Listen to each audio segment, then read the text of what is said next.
Magandang gabi, sir. Ako si Galvin Villa and i-interviewin ko ang aking pinsan tungkol sa tulang ginawa ni Sir Rizal ng ating mga kabataan. So, bago tayo magsimula at bago basahin yung tulang isinulat ni Sir Rizal, tatanungin muna kita, kilala mo ba si Sir Rizal? So, sa paano siya kilala? Sa aking mga kabataan ni Dr. Sir Rizal, kapag ka ang bayay sadyang iniibig, sa kanyang salitang kaloob ng langit, sandrang kalayaan nasa ring nasapit, katulad ng ibong nasa himpapawid. Pagkat ang salita ay kahatulan sa bayan, sanayot mga kaharian, at ang isang tao ay katulad, kabagay ng alimang likha noong kalayaan.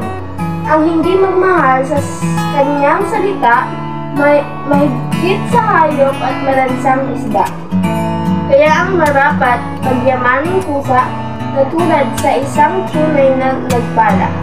Ang wikang Tagalog tulad din sa Latin, sa Ingles, Kastila at salitang Anghel, sapagkat ang poong maalam tumingin, ang siyang nangawad nagbigay sa atin. Ang salita nating wad din sa iba, na may alfabeto at sariling letra, na kaya nawalay dinatinan ng sibwa, ang lunday sa lawa noong dahong init.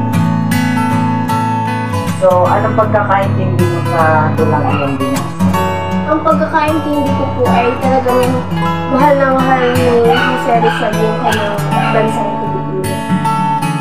Din po sa aking pinsan, ang pagkakaunawa niya daw po tungkol sa kanyang tulang binasa is mahal na mahal daw po ni Sir Rizal yung kanyang bansa, which is yung Pilipinas. And I think tama naman po siya kasi po hindi man po siya gumamit ng mga armas like itak, baril. Pinaglaban niya po yung bansang Pilipinas para makamtan yung kalayaan sa pamamagitan po ng pagsusulat. And yun lang po.